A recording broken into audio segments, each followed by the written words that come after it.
In her time, Hedy Lamar was considered one of the most beautiful women in Hollywood and one of the greatest actresses of all time. But as an inventor, her genius wasn't as acknowledged. She was born Hedwig Eva Maria Kiesler to an upper-class Jewish family in Vienna in 1914. Her pops would take her on walks, explaining how things worked along the way, and she would take things apart and put it back together as a hobby. By the time she was 18, she had starred in a handful of roles on the silver screen, including a controversial movie called Ecstasy, where there was a brief nude swimming scene and a close-up of her O-face. That same year, she married a rich 33-year-old Austrian arms merchant named Friedrich Mandl.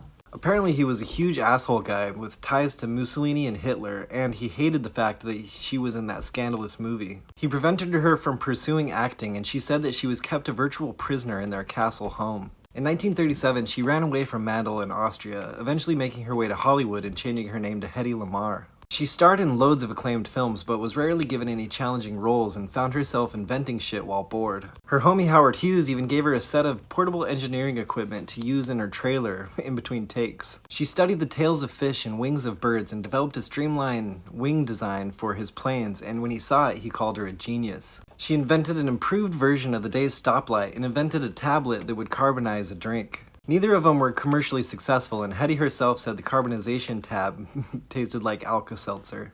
But when World War II broke out, she came up with her world-changing invention. She had heard that radio-controlled torpedoes had been talked about, but they had a problem where their signal could be jammed or intercepted. So she was talking with her friend, composer George Antheil.